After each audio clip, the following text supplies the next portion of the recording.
Good evening and salutations, my Jade fans.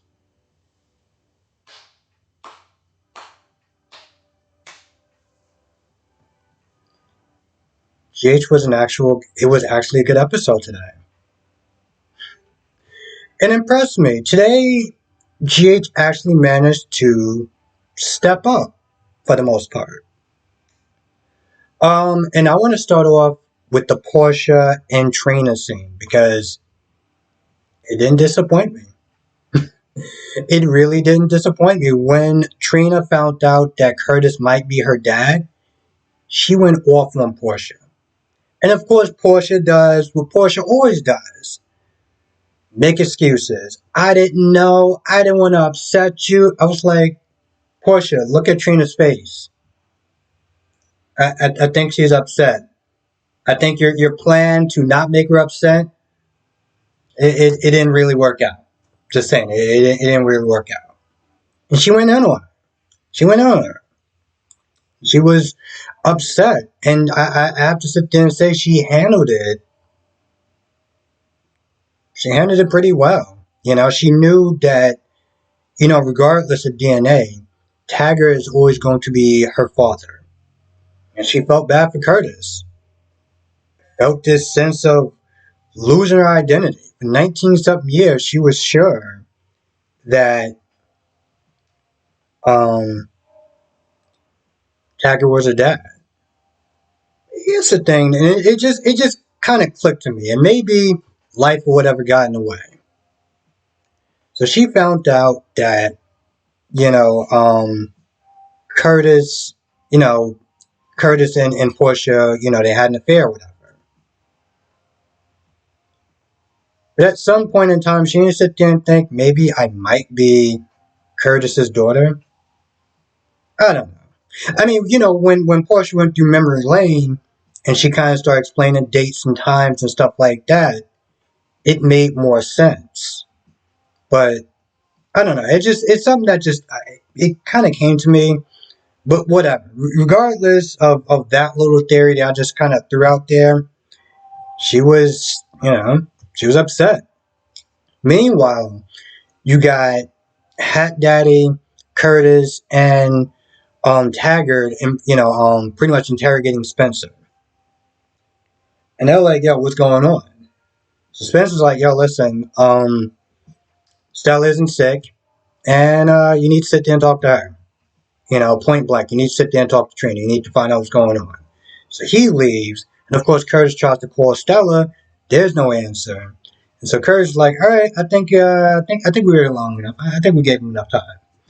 So now, just as Trina's about to leave, she opens the door. She sees Curtis and Taggart. And I'm like, okay, now we're actually getting to the good stuff. I mean, it took like, what, a year and 2 months? Maybe longer? I've lost track of time. But now we're actually getting to the good part. So tomorrow is definitely going to be a good episode for just a couple of different reasons. Now, Esme's freaking out. Okay, she just watched somebody get killed. She doesn't know who this guy is. And Ryan walks up and Ryan's like, "Hey, listen, you're not this simpering, whiny little girl. You're tough, you're brave, you're smart, and you're my daughter." And right there, when she started like crying and stuff like that, that was hilarious. I mean, come on now. Wouldn't you kind of be upset and be devastated if you found out that you were the daughter of Ryan Chamberlain? If I found out that he was my dad, I think I would kind of freak out too. So that was an appropriate reaction. But Heather Smith, they're trying to calm her down and be like, listen, he's gonna get us out of this. You just gotta go with the flow, pretty much. And so they want to get into a van. Meanwhile, because at first I was like, when I saw Felicia and Mac, I was like, oh great, more characters. But then Mac was like, hey, listen, I gotta do the transport thing and everything like that, and so I may be home kind of late. And meanwhile, Felicia's like, I want to help with this investigation as far as trying to hook Killer. I need you to sit there and let me talk to Ryan. So, Mac is like, nah, I can't let you do that, for your physical safety and everything like that. And so he leaves. He's driving and he sees like this car, I guess maybe they wrecked the car or whatever. I'm not too sure. But, he gets out the car, he sees Esme and Heather. So he pushed, he draws his gun to them. But of course, he gets knocked out by Ryan, with a crowbar. It was a crowbar. See? Crowbar, Joker, Harley Quinn. I'm pretty sure you'll get it. Um, so, they got into his car. And at this point, the first thing I said was, why did he not just get stabbed in the back like the other guy? Like, you still have that weapon. Why didn't we not just do that? Okay, sure, whatever. So as he's about to sit there and kill him, Heather's like, listen, we gotta go. We gotta get out of here. They sound the alarm. I don't know what. I feel like there's a scene that's missing, but whatever. So they sound the alarm, and Heather's like, "Look, listen, we gotta go. We gotta go right now." And at first Ryan's like, "Yo, listen, we gotta make sure this guy doesn't follow us." But Heather's like, "We got the car. We good." And Ryan's like, "Yeah, well, it's no fun sitting there, them not, knowing that their life's about to end." I think he says something like, as far as like seeing a light goes from their eyes, it's no fun or whatever. So, he just, he left him. And I was just like, how? Because I sat there and I thought about this. I'm like, Ryan is a killer. Mac has been on the show forever. They're not going to kill off Mac, maybe. But how are they going to sit there and write this scene in a way where Ryan wouldn't kill Mac? And I feel that they did it in a clever way where it made sense. I was like, I'm gonna give you a pass because this episode's good and it's written in a clever way where it'll work. I gotta tell you, if they drop the ball on that, you know how I am. You know how I am. So Ava gets a text from Austin. He's like, "Yo, you ready to do this?" So he gets to the house, and Ava's like, "Hey, listen, we gotta move this body, whatever." And Austin's like, "Yeah, I just want to make sure that you're mentally ready and stuff like that." I was like, "What are we doing? We're gonna sit there and have a coaching session about this, or we're gonna move some bodies? Like, what are we doing? Like, let's move it. Like, what are you waiting for? It's nighttime. Let's go." But of course, we had to sit there and get into the whole Ava rehash and stuff. I didn't mean to sit there and kill Nicholas. He was just, he threatened my daughter, and I can't lose another daughter, and they go to this whole thing, and I'm like, at some point it's gonna be morning. At some point, Elizabeth's conscience is gonna get the best of her. Might want to kind of move that body. So by the time they do get ready to move the body, Felicia comes over there. And so Felicia wants to sit there and have Ava, help out as far as getting Ryan to talk, about the hook killing attacks and stuff. So at first, for the most part, Ava's like, all right, fine, whatever. I'll do it. I'll contact you in the morning. We'll go over the details. Because she wants to then get rid of her, so this way she can go move that body. So by, they're able to sit there in a conversation, and Felicia is like, all right, well, we'll talk tomorrow, whatever. But Ryan was like, listen, we got to sit there and make one more pit stop. So when Felicia opens the door, Ryan is just there, waiting. And of course, he has the gun. He has Mac's gun. So, at this point, he's like, it was good. It was a nice, good cliffhanger into tomorrow's episode.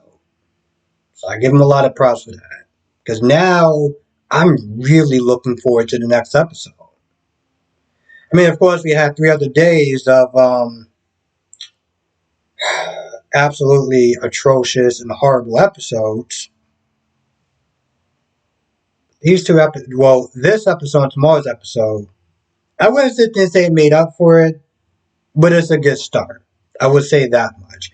Now, of course, Yuri and Terry was there. They didn't really do anything. Terry was sitting there talking to Liz about her feelings for Finn and how they're not really going. And let's be honest, they're not going. They were never really going to begin with. Liz and Finn decided to hang out because Liz doesn't, going back to the prospects of an empty home, seeing how the boys are going, and they're hanging out or whatever at somebody's house, and Cam is in the dorms. Which I'm surprised Cam is actually in the dorms because I figured he would actually not really make a lot of sense. You would think that he would want to save money by just commuting to college or whatever. So I don't understand why he's hanging out at the dorms, but whatever. Um, so they decide they're gonna sit there and hang out. So Dante, stops Maggie from leaving. He's like, "Hey, listen, I really want to sit there and talk. Just let's just have a, I want to find out what's going on. I came a long way, and stuff you snit there saying is not adding up." So she's like, "All right, fine. Listen, I can pour you a drink or whatever." And he's like, "All right, fine." So she goes behind the counter, and I don't know if this wasn't a bat. I feel like this is some sort of sports object. I'm not exactly too sure what it was. Whatever it was, she was about to try to knock Dante's head off. But of course, Dante turned around and he's like, "Hey, chill out or whatever." So she's about to run, and of course, Sam stops her, which I'm just like, I'm pretty sure Dante could have like, I'm pretty sure Dante could have stopped her on his own, but they get to talking, whatever, and he pretty much tell her like, "Yo, listen, we're not the enemies. Like, we want to sit there and help Esme.